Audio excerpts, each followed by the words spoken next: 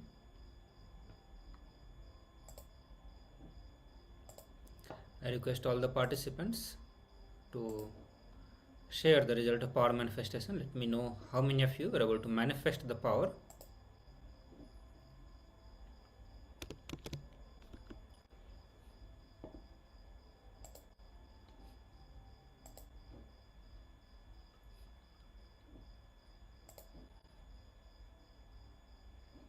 So please take a few moments to take the measurement of the object and sharing, verifying with the previous data, and then you can share the result of power manifestation.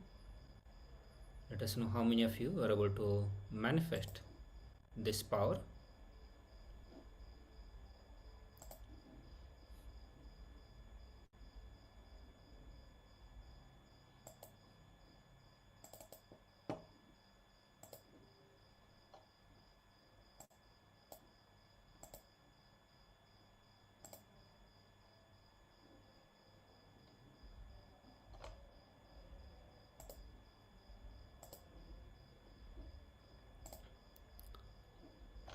Yes. So okay, my scale unit is 1 gram, so not showing any change. Okay, no issues. What about other participant?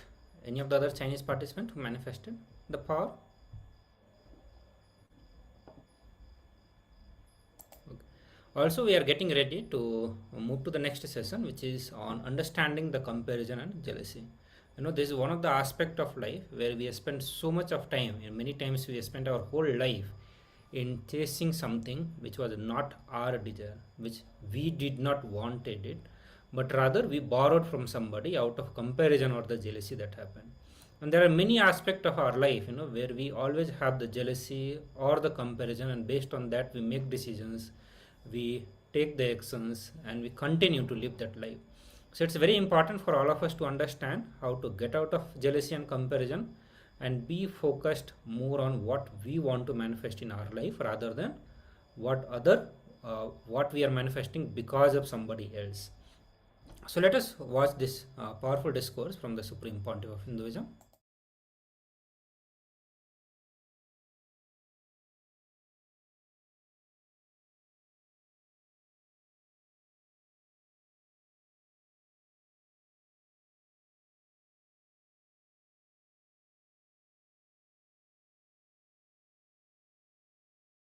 Next pattern we will work on is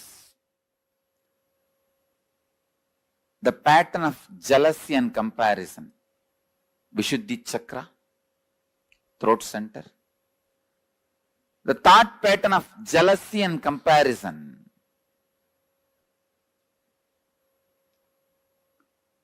I tell you, most common and unaware engram is jealousy, comparison. It starts again from the early childhood. When your mother says, eat well, only then you will become like your elder brother. Study well, only then you will become like your father. Comparison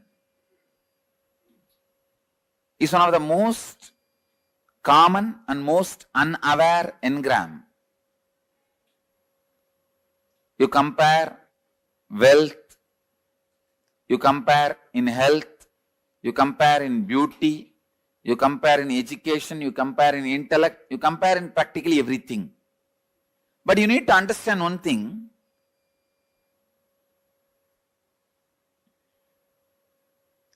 God is not an engineer to do mass production. Only in mass production you can compare one product with another. God is an artist. He paints each one of you. He designs each one of you. He carves each one of you. How can you compare between one art piece and another art piece?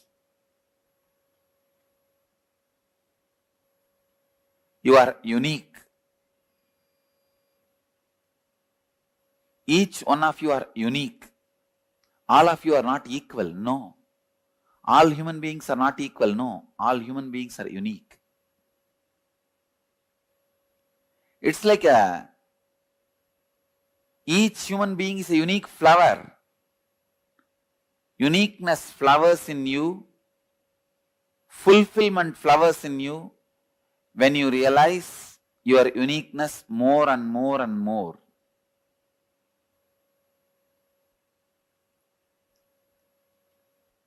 If you dig out the comparison engram, you will understand. Sometimes you waste years of your life just because of comparison. Your neighbor has a big house. Even though you don't need, you waste so much of your time, energy, putting it and investing it in a house. Finally, when you have that big house and are not able to maintain it, when you are not able to maintain, when you realize you don't need that big house, you feel, oh God, 8 years of my life I wasted in this. I really needed a car. I could have put little bit of money into the car. Instead, I put all the money into this house. Now I am not able to maintain.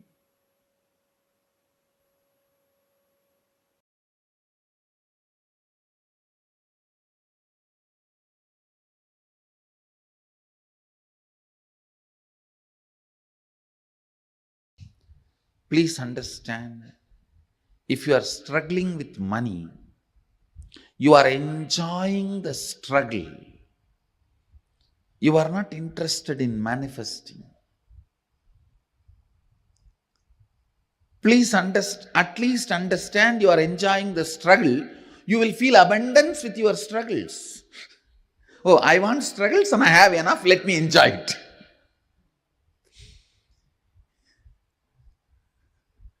At least feel abundance. You want struggles, 2000 struggles around you, and you have 2500 struggles. Enjoy them.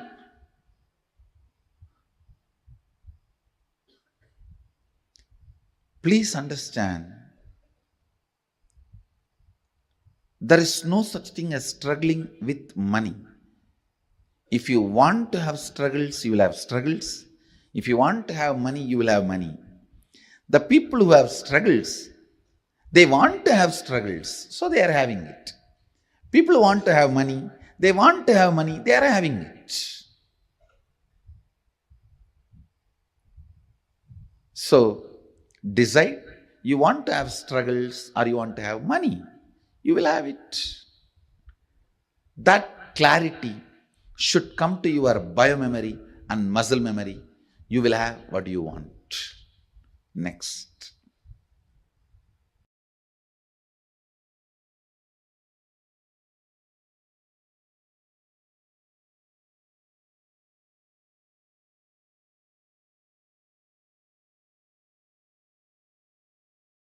Please understand, in each of this, you have your vested interests. Many times, you visualize in poverty, you are free from all responsibility. You just want to be free from all responsibilities and commitment. Then you constantly visualize, entertain, cherish the poor life. When it actually lands on you, you say, no, this is not what I wanted. Without knowing what is going to come, you cherish, visualize, entertain a thought current. After you attract that, you think, oh God, I think I missed it. Please understand, universe is intelligent and compassionate. It gives you only what you ask for. Never anything else. And if you have manifested poor health, unhappy relationship, poverty, look in why you manifested. Why you manifested. And dig it out from your muscle memory and biomemory, the root patterns. Why you manifested poor health, poverty, unhappy relationships, and complete it.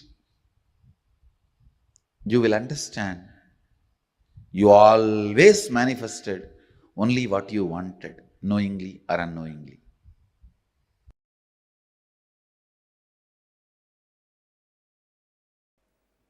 Throat center. A throat center. This throat center is blocked when there is a non-alignment between the imagination, expectation you carry about others and the others' expectation about you. Listen. When there is a non-alignment between your expectation about others and others' expectation about you, that is where the jealousy and comparison starts. Listen.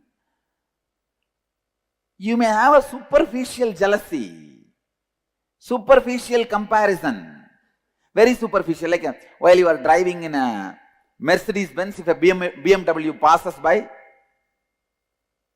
a superficial comparison. But those things does not affect you. The root jealousy, the root comparison which affects you is the non-alignment of your expectation and the other person's expectation.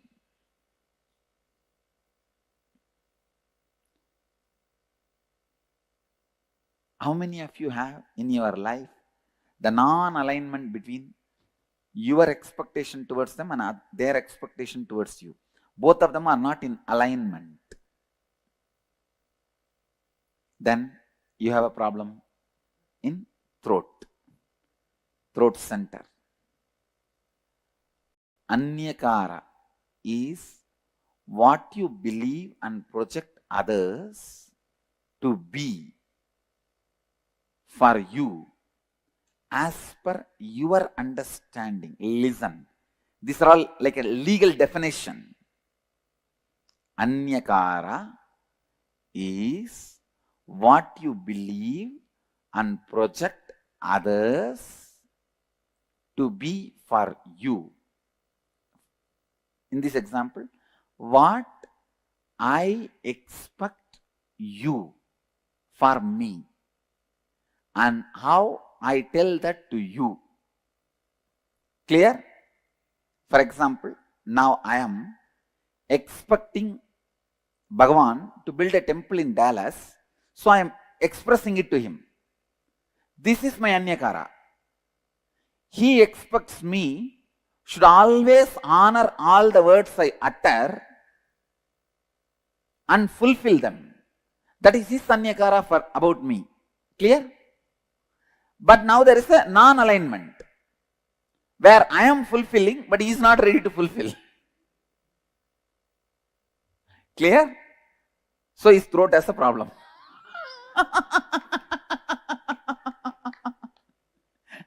Now, is there anybody who are not cognizing? But if he builds the temple and I don't honor this time keeping or what he expects from me, then I have a problem. I have to alter, transform and stretch. Clear? Here is a volunteer. What that volunteer expects from me is Anyakara about me. What I expect from him is Anyakara, my Anyakara for him. Clear? If I fulfill his expectation and he does not fulfill my expectation, his Vishuddhi has a problem. If he fulfills my expectation and I don't fulfill, my Vishuddhi has a problem. Clear? So always be stretching, fulfilling everybody's Anyakara with whom your life is involved. Clear? Still anybody? Not clear? Come on, come to the mic. If you complete that, you cannot fulfill his expectation. Then yes, if you complete it, then no problem. Then no problem. No problem. Even then, you are not expressing your capacity. You are integrated but not authentic. Understand? Now you will see, you will flourish in your business, you will flourish in your job, you will flourish in your relationships, in everything you will see, because you have decided not to give up on you. Understand? You have decided not to give up on you. Understand? You saw the live demonstration of somebody opening their Vishuddhi center. When he said he will not, his Vishuddhi was locked. The moment he decided he is going to do, his Vishuddhi opens. So I tell you, not giving upon you and others is the way to open the Vishuddhi. Don't give up on people. I demonstrated, I don't give up on him. I was very authentic with him. Even if he does not want to do, I did not force him. I just left it. But I am not going to give up on him. I am going to wait. I'll wait and see to it he realizes sometime. When I carry that cognition, I am going to wait. Immediately he realizes. He realizes. So in all those moments, understand, my decision not to give up on you is the one which is pulling you up. That is the rope. That is the connection. Clear? Now, I'll repeat. My expectation about the other person is my anyakara about him. The other person's expectation about me is that person's anyakara about me. When there is a non-alignment between these two, Vishuddhi has a problem. Who fulfills it as flowered Vishuddhi? Who does not fulfill as a collapsed throat center?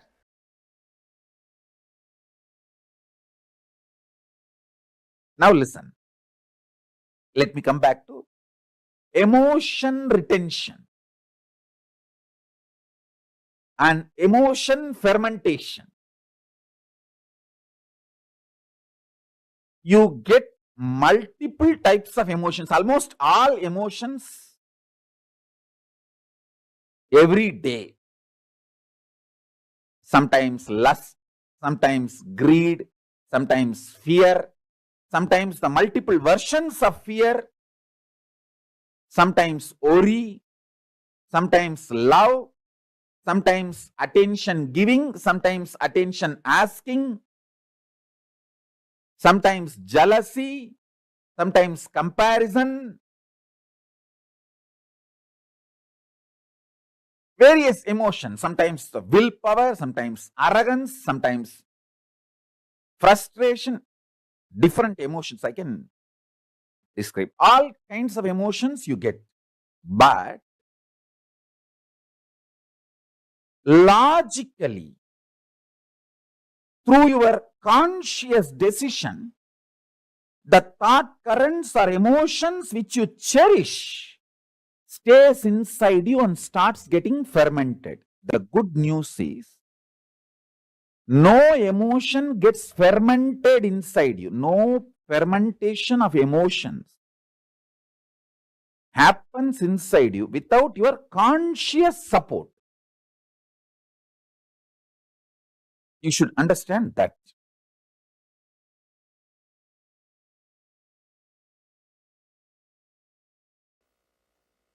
Please understand, I am talking a practical science.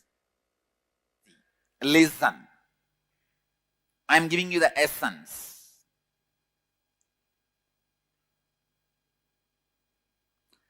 Whenever there is an inauthenticity in anyakara, you end constantly comparing yourself and your life with others. You end up with jealousy, hurt, anger, suffering, then you are caught in comparison and jealousy. Jealousy is outcome of deep innate violence you carry. Listen, I am putting it in a better way. Please understand, when somebody expects something from you, when their image about you demands your expansion, you are not interested in expansion. The violence you have, you show towards them as jealousy, saying, you expect this from me. Come on, now I will expect this much from you. You prove. Getting it? Cognizing it? How many of you are cognizing it? Jealousy starts to justify. Listen. Jealousy starts to justify you not fulfilling others' image, or, listen, jealousy starts to justify you not fulfilling others' image. Understanding? See, I will not fulfill what he wants from me because he does not fulfill what I want from him. And I will expand what I want from him before even thinking whether he is going to fulfill or not. If he has 10 million, I'll put it as 100 million I want from him. Then go there and say, see, he's not fulfilling my 100 million, so I'm not going to fulfill what he wants from me. Getting it? Cognizing it? Jealousy starts as the justification. Clear? Then it becomes a violence to declare your supremacy. Let me tell you. Cognize. Listen. First, hey, you have 10 million. If I ask 10 million, you may give. No. I'll ask 100. So you can't. So now, because you are not fulfilling, I can justify why I am not fulfilling. Why I am not expanding me to you? Because you are not expanding you to me. As a justification, jealousy starts. Then you have justified to many people that why you are jealous. Why you are jealous. Why you are jealous. You are justified to many people. And many people have fallen with your argument. And they say, all right, you are right, you are right, you are right. Then the jealousy doesn't keep quiet. It declares, now I am the supreme. Listen. For example, I say, hey, give me 100 million. You are not giving. So now I am also not going to fulfill your image about me. Then this fellow, yes, he says, yes, right. He falls. Then second fellow comes. For him also, I am not going to expand to you because you are not expanding to me. Justification. He falls. So one by one, when people start falling, suddenly you declare, hey, I am the most supreme. How many of you are cognizing it? Do you see in your life, in some areas, you have declared supremacy?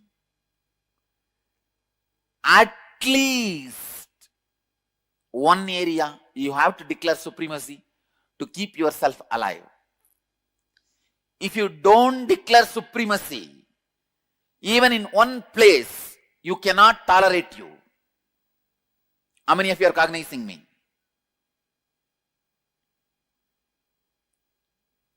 Clear? Where you declared supremacy is the root jealousy suffering pattern with which you are struggling. Listen, look in and verify at least 2 situations that happened in your life where you experienced jealousy and used it as a justification mechanism. Means, he is not fulfilling, why should I fulfill? I am justified. Some way. and look in and identify, write down how this jealousy became a defending mechanism, defending you from your own inauthenticity. When you are not coming for morning yoga, you say everyone is not coming, then what is the wrong? Nothing wrong. I also don't need to come. This is the level of the human awareness. I tell you, even the collective consciousness theory is nothing but your justification of jealousy, saying that everybody is like that only. I was also like that. And the third, look in and identify and write down how your defending mechanism protected your inauthenticity and how you declared supremacy of your inauthenticity.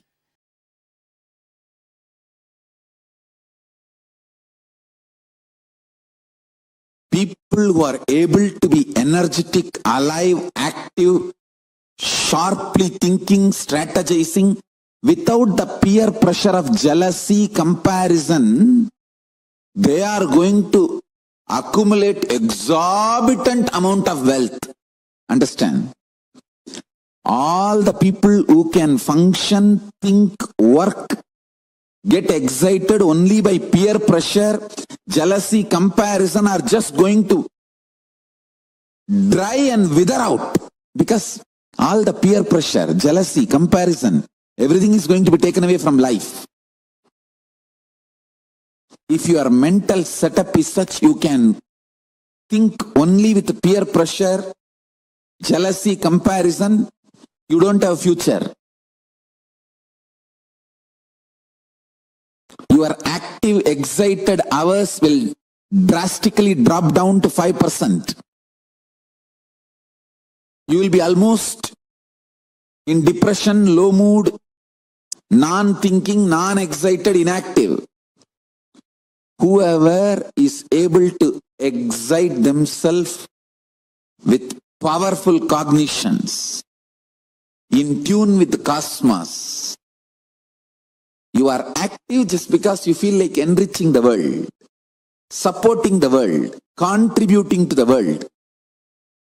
If your mental setup is based on contribution, enriching, spiritual strength and excitement, you are going to be active continuously and you are going to accumulate exorbitant wealth. Because all the wealth of the peer pressure based gang is going to be left. It's going to melt down. The peer pressure based industries will melt down. Contribution based industries will shoot up.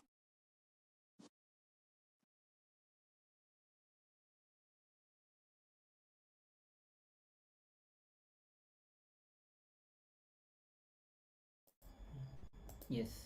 So, after receiving the powerful cognitions which Swamiji has revealed and about the understanding of comparison and jealousy, now we'll be entering into the internalization exercise, which is a recap of what Swamiji has already said, and we'll be internalizing all the powerful cognitions what Swamiji has revealed in just previous satsang.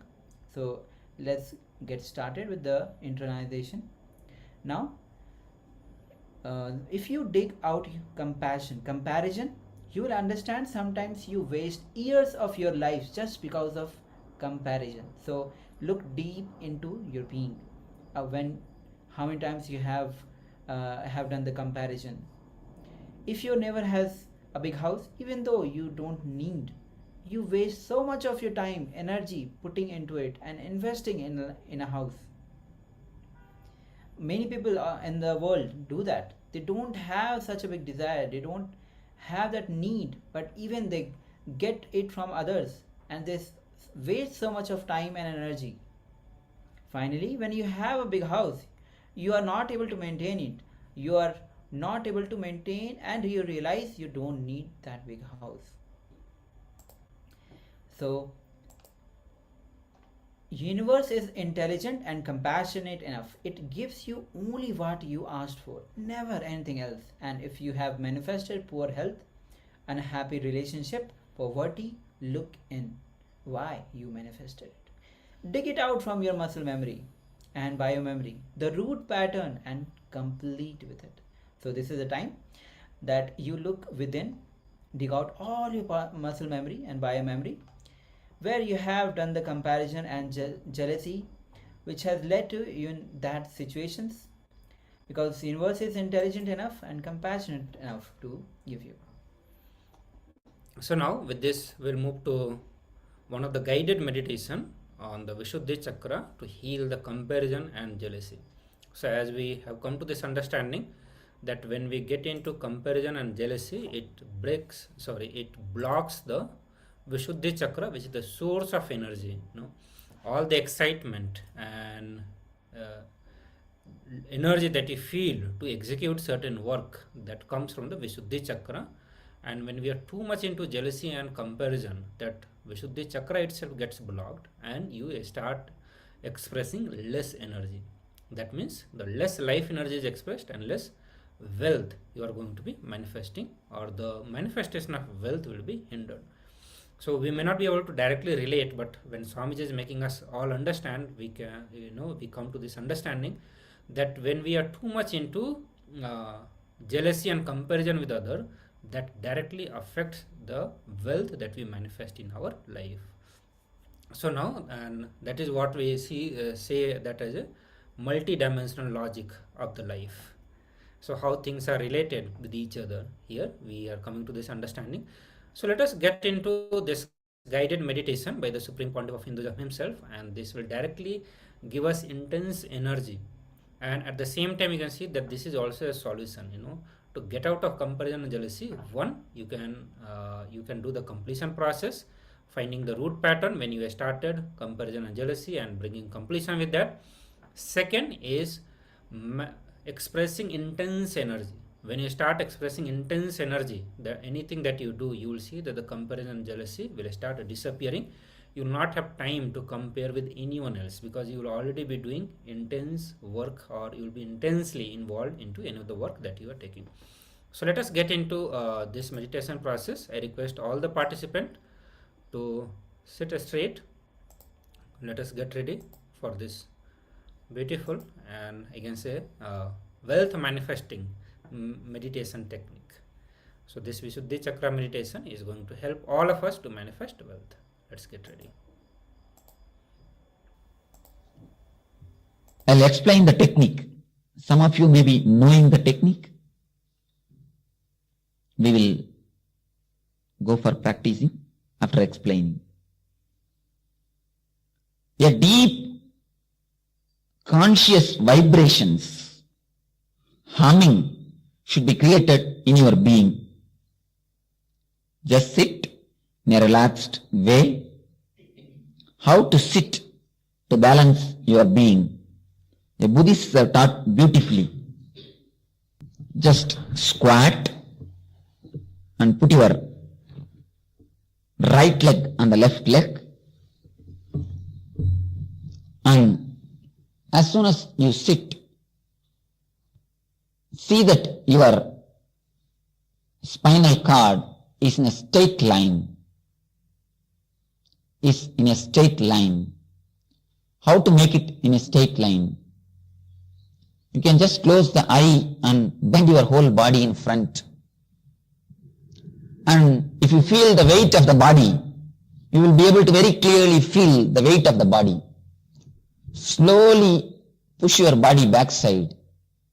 Slowly, very slowly, with full awareness. At one point, at certain point, you will feel that your body is weightless. The center of gravity falls in line. The center of gravity of your body, when it is in a straight line, you feel your body weight is less. You feel you are weightless. Just the same way, push your body backside a little bit. Again bring it slowly with awareness. On particular point, the same point, you again feel that you are weightless. Your center of gravity falls in line. The right and the left, same way.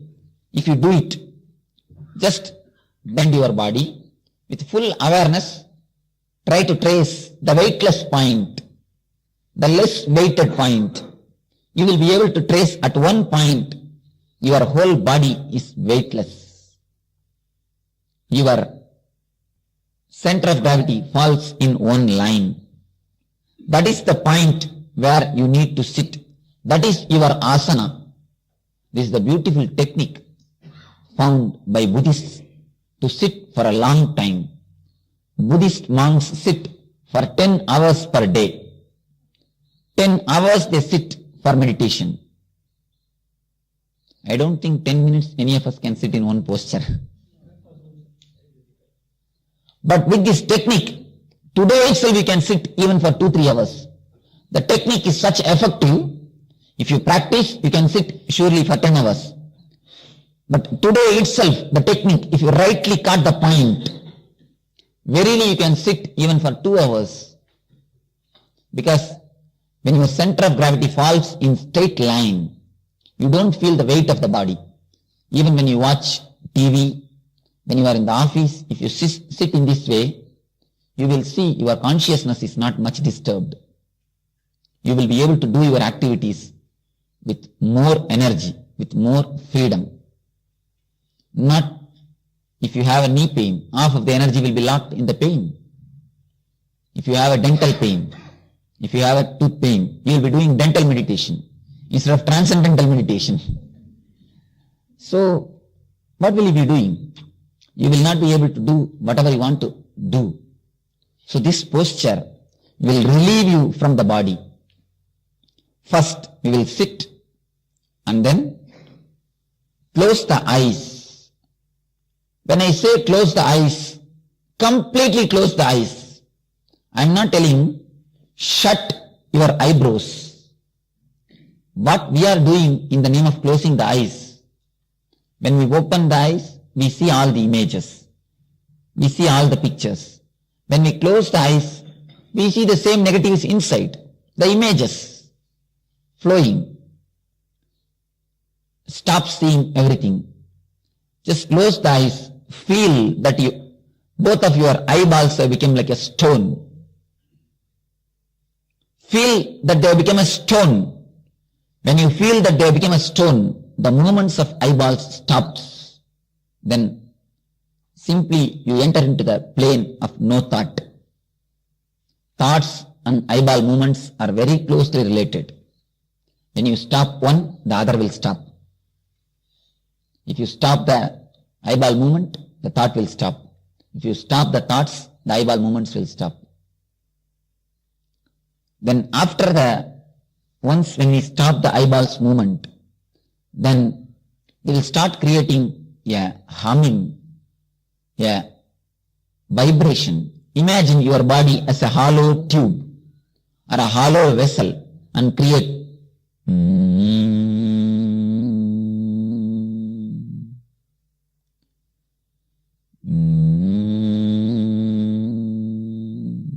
no shouting. So don't worry, no shouting. No need for shouting. Just create a long vibration, as long as possible, as deep as possible, as louder as possible. That's all. No opening the mouth or shouting. Just create deep vibrations. This is enough. Relax your hand and just create the vibrations. That will give you a tremendous energy upsurge. After the 20 minutes of vibration, 20 minutes you will be doing the vibration. After the 20 minutes, 10 minutes, all of us will put our awareness on Vishuddhi. You will see a new energy entering into your Vishuddhi. This technique, when it is regularly practiced, no concentrating on Vishuddhi. But today I am giving this technique especially to energize the Vishuddhi chakra. So, just concentrate on Vishuddhi, on throat chakra, throat center. So now we will go for technique. You see, if your body is completely under your control, you must be able to make Padmasana without touching the leg. You should be able to put Padmasana without touching the leg. You can sit in a relaxed way, no problem. If possible, put, otherwise don't disturb yourself too much. If you disturb yourself too much, you will be continuously thinking about your body. Anyway, you can keep in a relaxed way or in a Buddha posture. You can lock or you can keep in a relaxed way. Only one thing, the key points you understand, balancing the body, closing the eyes completely, creating conscious vibrations. When you create a conscious humming, mind will stop. Okay, shall we start balancing the body? Close the eyes and balance, start balancing your body. Bend towards the front. Close the eyes. People with belly a little difficult. Try your best. And feel the weight of your body. And slowly, very slowly, and try to push your body backside.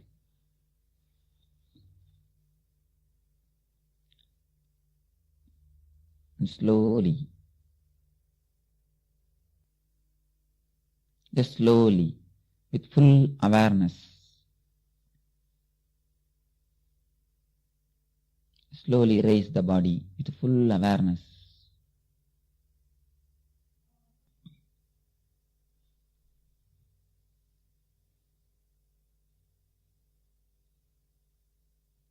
We will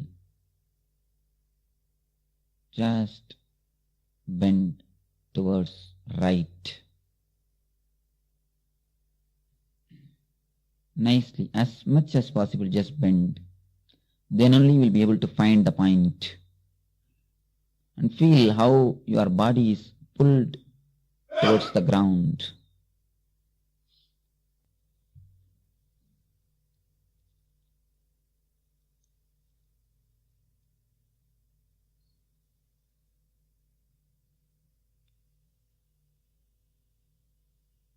Slowly come back to the center with awareness. Then only you will be able to find the center point. The point in which you feel light, weightless. The point in which your center of gravity falls in straight line.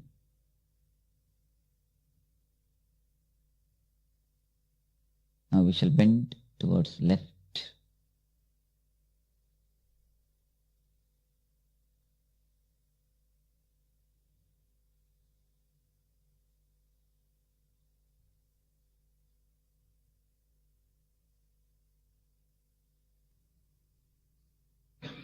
Slowly center your body.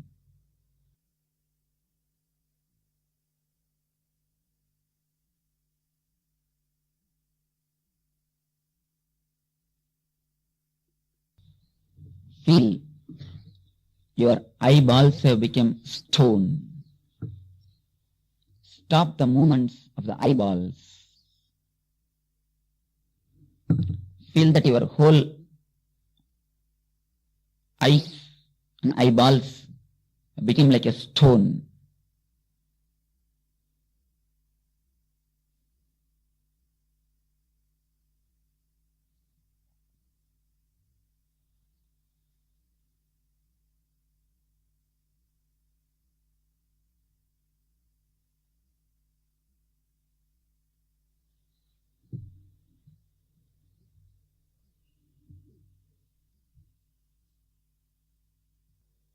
Feel completely your eyes, eyeballs have become stone.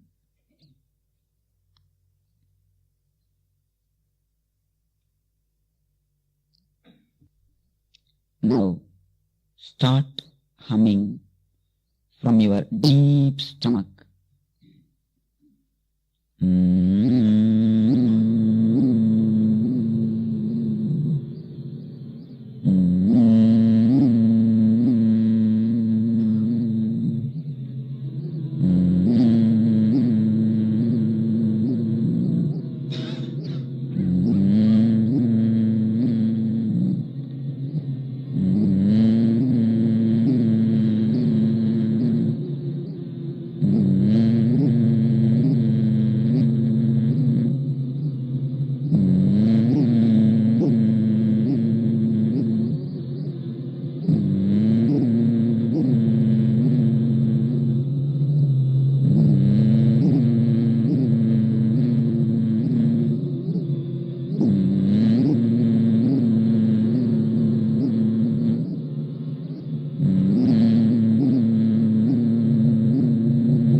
possible.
Create the vibrations.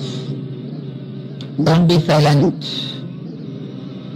Again, create the vibrations.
Don't be silent. Do it with full vigor.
Stop.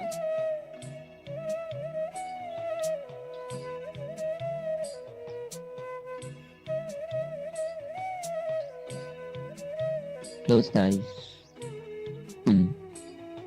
Put your awareness in Vishuddhi.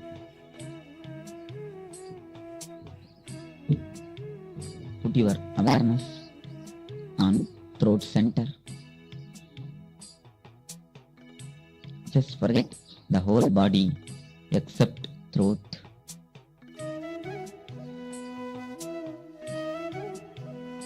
Let your whole energy be centered on throat.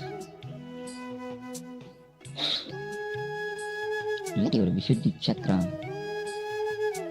function beautifully. Let your Vishuddhi chakra move with full energy.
Be relaxed. Let your whole energy be centered on throat. Forget everything except throat.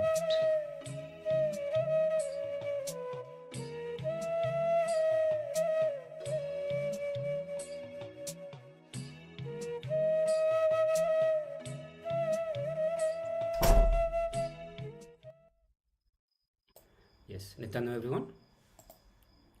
All of you can relax now. So let us know the experience of this powerful meditation, guided meditation by Supreme Pontiff of Hinduism himself.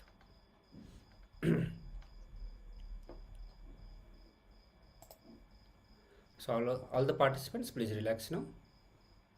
All of you can open your eyes. It's time we are going to get into the power manifestation.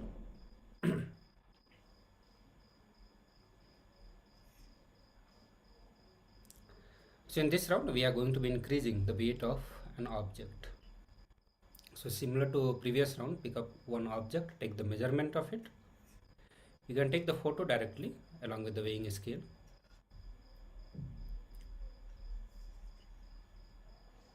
And sit straight. Let's get into the power manifestation. So please close your eyes and connect with Swamiji by chanting Mahavakya. While you are chanting Mahavakya, be intense and be loud.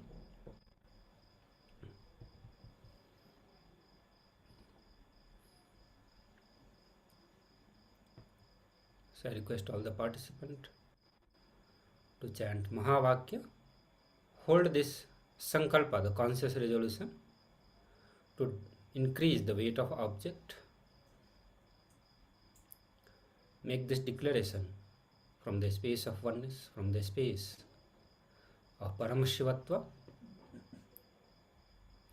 Give the command to object and you will see that the power manifestation will happen simply.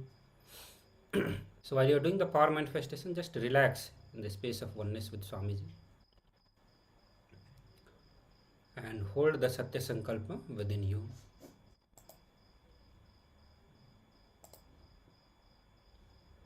Let's continue doing the power manifestation.